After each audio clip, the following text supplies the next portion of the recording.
Welcome back to the One Question Leadership Podcast. I'm Glenn Caruso, head football coach at the University of St. Thomas, and so happy you tuned in. You know, quite often we get so caught up in the daily grind of work or coaching or recruiting that we don't often take time to reflect. I would encourage everybody to take just a few minutes each day to try and see the bigger picture, to stop and realize that in the end, we're going to be judged on what we choose to believe, who we choose to love, and what we decide to leave behind in the hearts and minds of not just our players, not just our coworkers, but also our children. And remember, if we're doing it right, we're coaching football for life.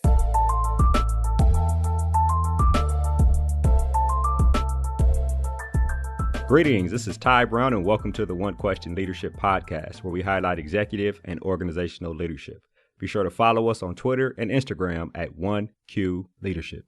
Our guests today are Coach Saddi Washington and Coach DeAndre Haynes. Coach Washington is an assistant coach at University of Michigan, and he's been at Michigan for 5 seasons now. Greetings, Coach. Thanks for joining us. Hey, Ty. How you doing? Appreciate you having us on today. Doing good. Coach Haynes, you're assistant coach at University of Maryland and just finished your first full season there at Maryland. Thanks for joining us. Thanks for having me, Ty. Appreciate you. Now, gentlemen, I want to make sure I get your backgrounds right. Now, Saddi, you've been coaching college basketball for 14 seasons. You worked for a while with Greg Kampe at Oakland University, and of course 5 seasons now at University of Michigan, initially with John Beilein, and now with first-time head coach Juwan Howard. Is that right? That's correct. Yeah. I was at Oakland University for 10 years and then have done going into year 5 here at Michigan. Okay, excellent. And then Coach Haynes, first year there at Maryland, then you spent time before that at Michigan, at Toledo, and at Kent State. I have all that correct, right? Yes, correct. You guys have worked for some successful head coaches, and I want to talk to you a little bit about success as a leader, about coaching and work dealing with players through the pandemic. So I'm excited about this conversation. You both worked for some successful head coaches. Of course, you both worked for Coach Beilein. You worked for Coach Kampe, Saddi, and DeAndre. You're working now for Coach Turgeon, who you guys Big Ten champions this past season. Really, you got to put that in there, Ty. You gonna sting us like that? Like you gonna start the interview? I'm a Spartan, so you got to get, when you're interviewing people, you got to give them their just due, right? But I'm a Spartan, so all of it's things, right? So anyway, we'll keep moving forward. Good. That's my brother right there, so it's all good. It's all good. We got one big family. Right, exactly. So in terms of progressing to the head coaching position, now I've talked to a number of ADs and I've talked to a number of search firms, and they say that it's very important to work for a successful head coach or have a successful champion who can vouch for you when you are going through the process of interviewing for a head coach. And I assume the people you guys work for, you've learned a lot from. So I want to think about the leaders you've worked for and then your own leadership style. What traits have proven to be most beneficial for you over the last few months during the pandemic and really over your career in terms of working for great leaders? Coach Washington, we'll start with you. Well, I think that, that's a really good question. And I've been very fortunate enough to have 3 elite level mentors and bosses in Greg Kampe, John Beilein, and now in Juwan Howard. I think from a playing perspective, Coach Kampe really was elite from an offensive mindset of just putting his players in position to be successful, allowing them to be the greatest version of them. And we had a tremendous amount of success on the court, winning a couple of championships there. I would characterize Coach Beilein as like the master CEO, and Dre would know this and could speak to this from our time at Michigan. But his preparation in terms of how to build a program, how to sustain success, is elite level, as well as obviously being a great on-court basketball coach. And then from Coach Juwan, he's just a great connector of people. And from a basketball perspective, he thinks a lot like Coach Beilein in a lot of ways from an offense perspective, and is an elite level defensive coach as well. And so how all that has shaped me and my personal leadership style, I think the things that I pulled out of that to kind of shape my leadership styles is being poised, intentional, and authentic. And I think, in the midst of chaos, which I guess you could call the pandemic right now is chaos, people look to leaders to make decisions. And I think that's where you got to, be able to disseminate information, whether it's in a game situation or whether you're coming off of a plane crash like we did the one season at Michigan. People are looking for you to make sound decisions and then be intentional about it, because the next words that come out of your mouth, could be life or death, or winning or losing a game, or, helping a young man to make the right decision, and then delivering it in a very authentic way that people believe and can trust and know that produces an outcome of success. So those are the traits that I've kind of drawn out of my mentors as coaches. Right. And in terms of the pandemic, how did Coach Howard handle season being stopped and moving into it, and also this last few months in terms of engaging the players? I think that's where his authenticity and his just ability to connect with people really kicked in, because we were one of the first teams actually the Big Ten tournament, we were on the floor ready to play our first round game against, Rutgers? And we just got pulled like 20 minutes before the start of the game. And so being able to, relay that information to the guys, everybody's obviously very hurt, but trying to keep the big picture in mind of, we got to do what's best. And it's just been an ongoing process, just building our culture throughout the summer, making sure everybody's mentally and physically healthy, and just leading so that whenever we get on the other side of this, we're ready to go. And I think that's been a really strong trait that Coach has been able to deliver to our guys. And it's been a fun summer, even in spite of all the uncertainty and chaos that's been going on. Right. Coach Haynes, on that, you worked for Coach Beeline, now you work for Coach Turgeon there. You guys are coming off a championship. Talk to me about the last few months of the leadership traits that you've seen have proven beneficial over the last few months. I worked, Coach Turgeon has been great throughout this whole process. His poise, him being honest and transparent. And the main thing for me is him being able to be, communicate with our players and their parents and be transparent with them about things that were happening and progressing throughout the pandemic was the key to, leading during this time. Add to that, heightened racial injustice we're experiencing, and it all boils down to keeping an open line of communication with them, with our players and their families. So just building that trust, so we, when things go left, they know they can look to you as a, reliable source of information and encouragement coming from Coach Turgeon and the way he led, this program. And although there has been so much sadness and fear happening during this time, I know it's given a rare opportunity as coaches to get to know our players on a deeper level without basketball. So we just able to tap into these young men outside, during these times. Coach Turgeon, to me, he started having a weekly Zoom calls with our team since the murder of George Floyd and the pandemic. We had conversations, where we was able to, have really eye-opening to what incredible young men that we have and have a pleasure of coaching. So I just take my hat off to, learning that from Coach Turgeon. And another thing throughout this pandemic was, my faith was at an all-time high. I like to use, Vince Lombardi's quote, it's not whether you get knocked down, but whether you get back up. That's something that I love to use. And we all going to go through tough times. We all going through uncertain times right now. And there'll be many more bumps in the road. But to me, I love to talk to our players about things that I went through in my career and in my life, from being a player to come down to $1 overseas. I had to go, over there and, persevere and get through some things, or talking about my current situation when I first got to Maryland. Coach Beeline, you wake up in the morning, you look on ESPN, and Coach Beeline's going to the NBA. And then you wake up another morning, you find out you're not getting retained. But then you had to persevere, through those things. And that led me to Maryland, to us winning the Big Ten championship, to, beating Coach Saddi, who's on the phone right now. But but to me, I love to preach to our players that, in life, you're going to face challenges, and you're either going to let it shape you or scar you. And that's one thing that I took from this pandemic. And, we're going to get through some of these things, through a lot of these things right now. You got to improvise, adapt, and overcome. And one of the main things I learned at working at Michigan was you got to embrace sudden change, and appreciate what you have. And that's something that we always talk about to this day. And I talk to Saddi almost every day about that. And, one thing about embracing sudden change, when I worked at Michigan, Coach Beeline had heart surgery. We had to travel abroad without him. and we had to put in offense and the defense and have practice without him. So we had to embrace that, embrace that change. And then coming to Maryland, we down 20 plus in a few games. So you had to fight back. You had to stay together. You had to stay united.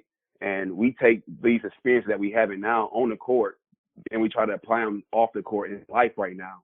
So that's a lot of things I've been taking from this pandemic is the communication piece and the leadership we had from Coach Surgeon and then some of the leaders that I had in the past couple of years.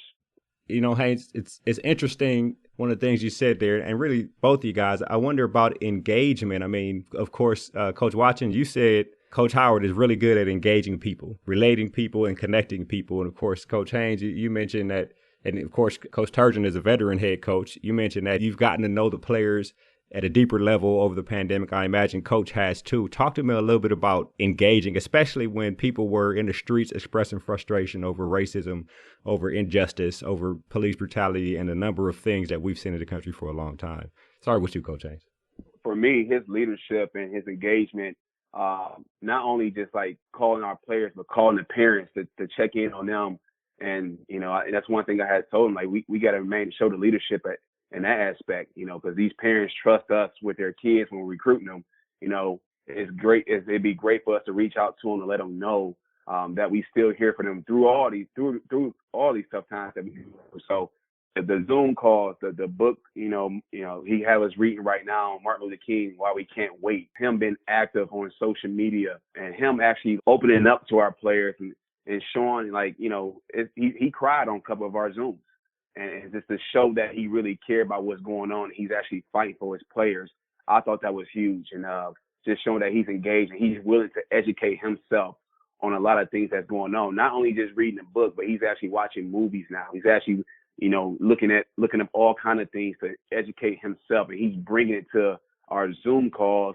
And we have an open Zoom call where, it stays within the Zoom. You can be yourself, and sometimes he'll tell you, like, he didn't know, really how to say things. And we have Pastor Donnell Jones, who's moderating our Zoom call. And when I tell you the leadership I've seen from him and our seniors and everybody who's been stepping up has been amazing. And I think that's one of the big things that's keeping our team together throughout these tough times is him being able to really educate himself on what's going on. I imagine you thinking about the rest of your career will probably implement some of those things as you move forward. Yeah, for sure. Coach Washington, you talk about working for a first-time head coach and Coach DeJuan Howard. You're talking about working for someone who really has never been involved with the college game since he was involved with the college game as a player. And then now he's a head coach, right? He's been in the pros, and I imagine there's an educational factor in terms of him learning from you guys as assistant coaches and then you learning from him in terms of how the pro game works and his ability to connect people like you mentioned, and just the difference between him and Coach Beilein in terms of running the program. Talk to me a little bit about that aspect of onboarding a head coach as an assistant, but then also you learning from him in terms of what experience he brings. Yeah, so, I had the fortune throughout my career of walking into programs that were already successful and were already in motion at Oakland, and then when I came here under Coach Beilein at Michigan.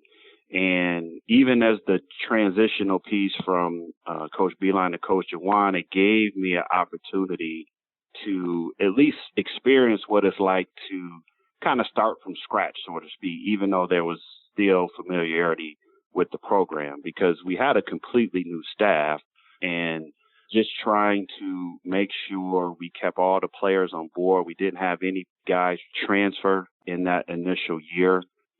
Coach DeJuan, but even before Coach DeJuan got the job, like every summer, he would come back to Ann Arbor and hang out with us for a day or two, and we would just talk shop. And I'm talking about with our staff, and he would share the Heat culture, and we would share the Michigan culture, and some of the things that we were doing. And so that's where the relationship between he and I started. And you could just tell even then, like, man, this dude is very smart. Like, he's very smart in the way that he thinks about the game, which is a reason why so many NBA organizations were eyeing him as a potential head coach. And so he was only going to take one collegiate job, and that was at the University of Michigan. So the transition for him is funny because, like, that's Juwan Howard. Like, you forget, like, he is the author of the Fab Five. And so, you know, just watching him make that transition from the first day he got the job, speaking with our players to the press conference, and just like all the different directions that people were trying to pull him in. And then, oh, by the way, coach, we have to recruit or re-recruit this class. And so really making him understand the intentional level of recruiting and how constant and nonstop it is. I think that's always kind of the biggest adjustment for NBA guys when they make that transition. And to Coach's credit, I think he made a pretty seamless transition. Now, I do believe that it was a little bit easier for him because obviously he has two sons that were already playing on the circuit with Jace, who's in our program now, and I guess I could say his son without commuting because it's his son, but Jet.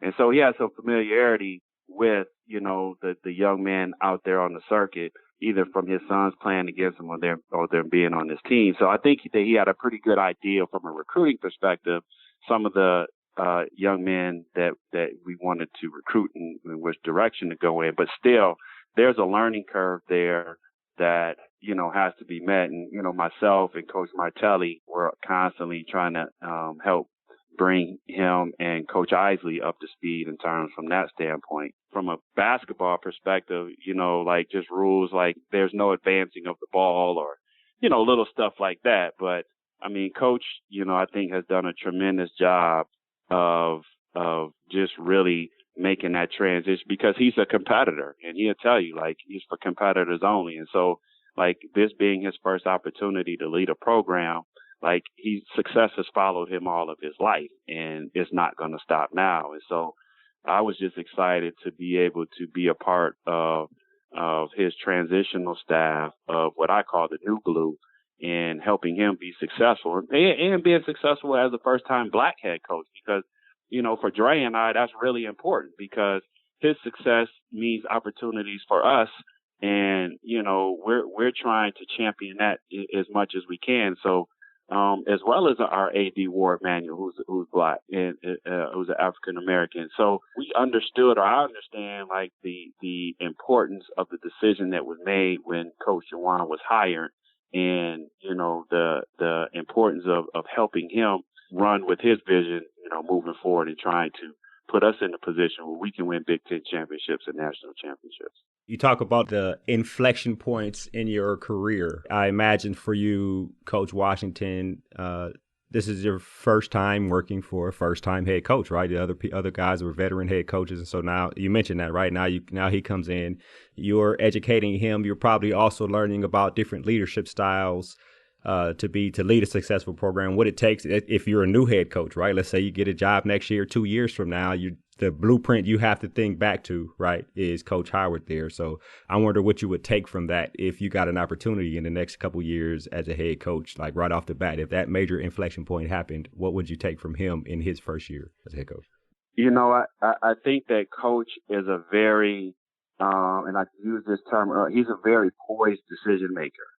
And like, I think that has benefited us well thus far. I mean, we were able to come out the gate early in this season and, you know, we won a big time tournament in down in the Bahamas and then started off the year red hot. And then just to kind of watch him evolve and growing and building and implementing his new system, the work and the diligence it takes to put into that. A lot of our preparation was the same in terms of our day-to-day business, how we prepared, the video study, you know, scouting reports and all that stuff. But just being able to get a fresh perspective from Coach Juwan and the NBA mentality is something that I'm definitely going to hopefully inherit and use forward one day if I'm able to run my own program.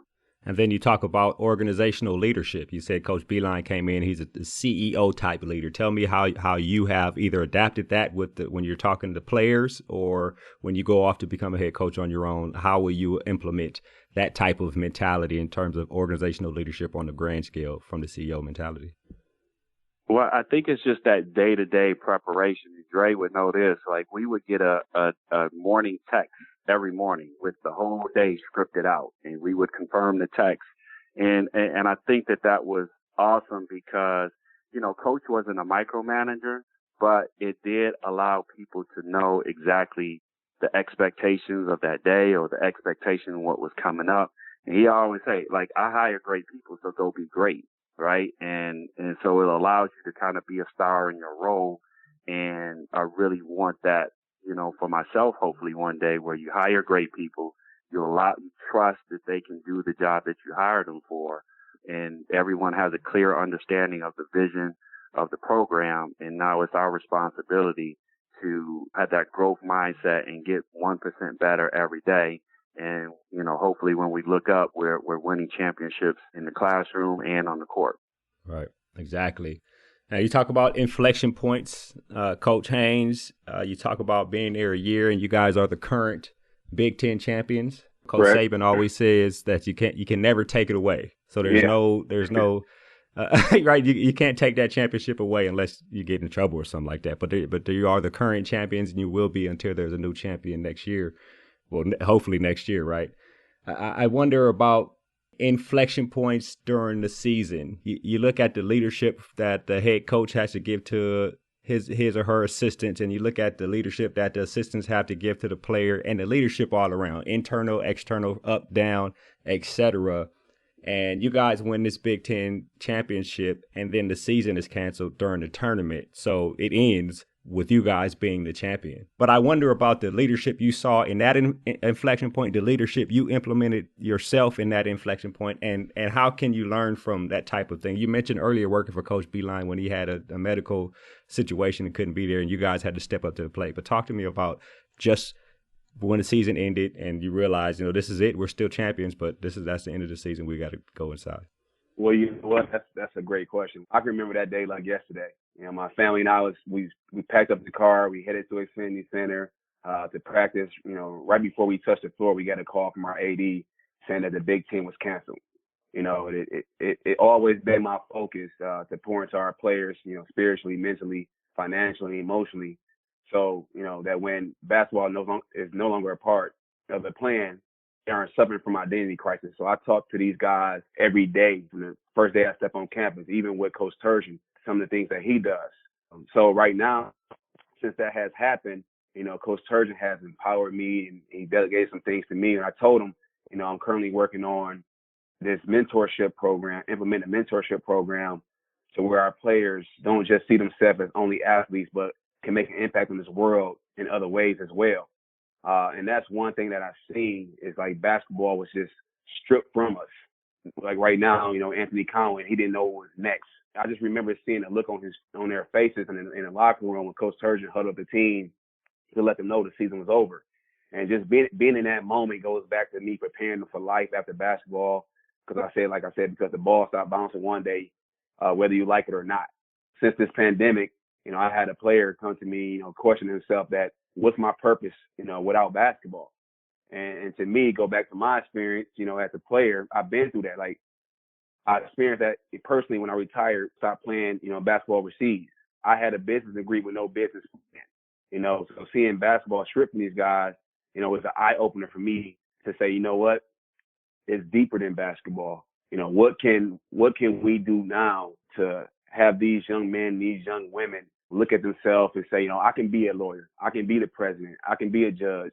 And that's what I took from that, because to see their faces, to see like what's next, and for our players and everybody not to know, you know, what's going on in these uncertain times, that's something that hit my heart and that said, I went through this before, but I'm going to make a change. I want to make a change. And then the department is on board. They actually about to help start it up.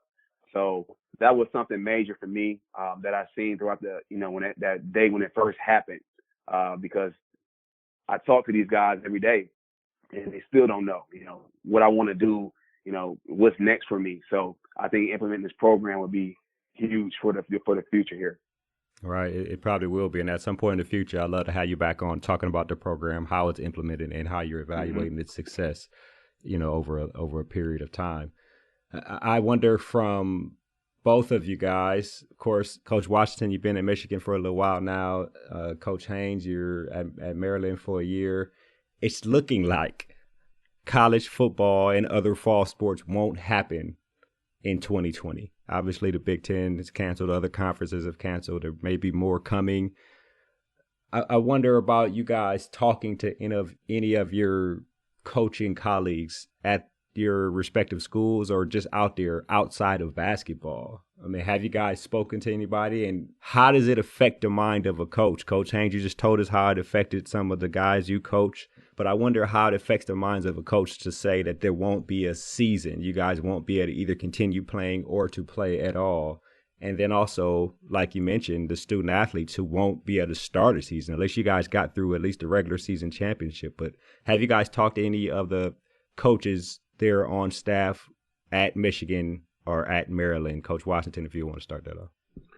Well, I think we all have to keep in mind the big picture. And I think right now you start to discover who is your real circle of friends, right? Because Dre and I, we talk almost daily, every other day but our relationship goes back a long ways. And so, I think now is a great opportunity to, just check on one another, to share ideas, because I say this, like, we're in the season of reset. That's what pops up in my spirit when I reflect on all this. And I think more time than ever, I can speak personally, and I know Dre is the same way. We will never get this amount of time back as coaches in terms of being able to spend and lock in with our families, right? Because normally this time of the year, we're out recruiting, well, especially in the months of June and July. And so for me, as crazy as everything was been, it was actually the best thing that probably could have happened for my personal life, because as a husband and as a father, I'm able to, in a lot of different ways, reconnect and get to know my family on a deeper level. And I don't know that they always enjoy me being around, but hey, we got an opportunity that, that we normally don't get at this time of the year.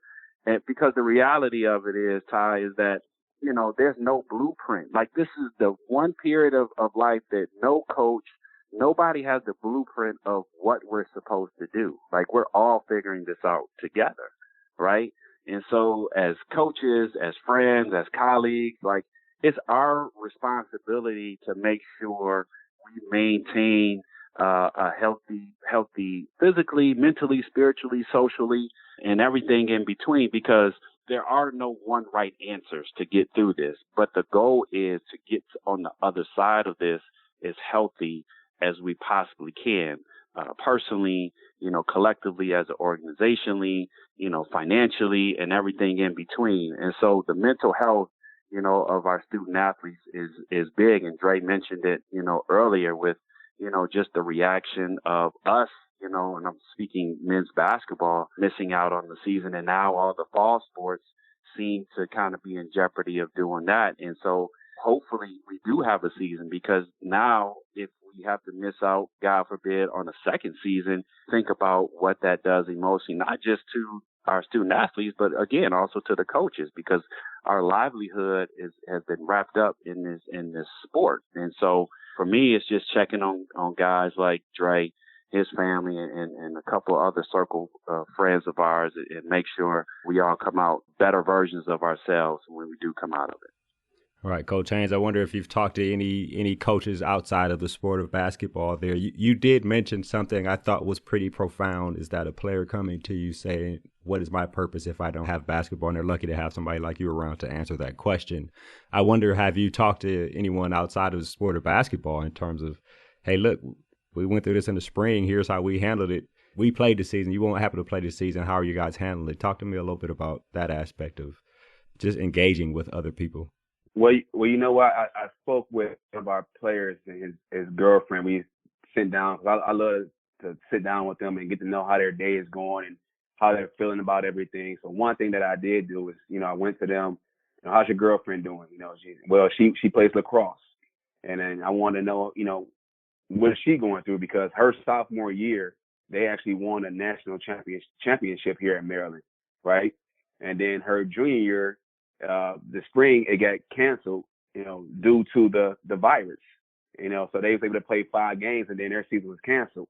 And then now she's a senior and they usually have like fall games. So now she can't play any fall games because that's canceled. And then here our athletic director said that, there is still not sure that we'll play sports in the spring. So just to me, like, they prepare to win championships just like we do. And to see them not be able to like either chase their dreams or have that opportunity to step on the field again or hear that one shiny moment, see the confetti come down on your head or just compete, just compete another day. I felt like it was tough to hear from him. I actually talked to a player yesterday. We just out and he walked up to me. He told me, Coach, like, we made a decision, they made us pick like A, B, or C, whether we want to play or not. But before we even made our decision, they canceled the Big Ten. But I'm actually excited that we're not playing because I had a friend that actually died on the field from a heart condition. So these players, like Coach Saddi just said, we got to worry about these kids' health, and that's the most important thing right now.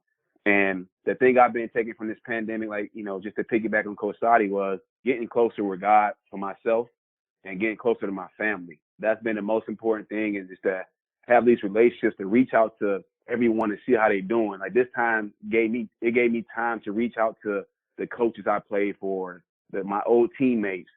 We have our old Michigan group chat. Yeah, we all talk to each other. Our wives talk to each other. Just keep reaching out to people just to check on them. So I haven't talked to a coach at the University of Maryland. I talked to a few players, and we definitely praying for everyone that's going through this situation. And one thing I do know is that we will get through this thing together. And the one thing I love about Maryland is we have these shirts. They say it's one Maryland, and that's all of us combined. And it's going to take all of us to get through this thing together, to keep praying for each other, to be there with each other, and stay united. And that's what I can say about that and about that question. But I appreciate it. That's a great question. Yeah, excellent. And you say that they're in Maryland on campus, with each in your individual sport, in the athletics department on campus at Maryland, in the conference at the Big Ten, in the whole of college athletics, all of academia, in the nation, in the world, right? We'll all get through it. I have a philosophy that says the key to a peaceful existence is to master the ability to adjust accordingly. And that adjustment can be tough sometimes, but in life, you got to keep moving forward. And it sounds like you guys are figuring out how to do that in terms of your staff, in terms of the players you coach. And I really appreciate you guys joining us on the One Question Leadership Podcast. Thanks for having me. Thank you, Ty, again. Thanks, Coach Dre, for joining me. I'm going to try to get in some more recruiting calls so that we can figure out how to win the next Big Ten championship. But I love you, brother. I love you too, man. I appreciate you always. You guys are hilarious. That was Coach Saddi Washington. He's an assistant coach at University of Michigan. And Coach DeAndre Haynes, he is assistant coach at University of Maryland. And, of course, I am Ty Brown with One Question. And keep in mind, the role of a leader is to create and maintain an environment that people want to be a part of. And as always, be better tomorrow than you are today.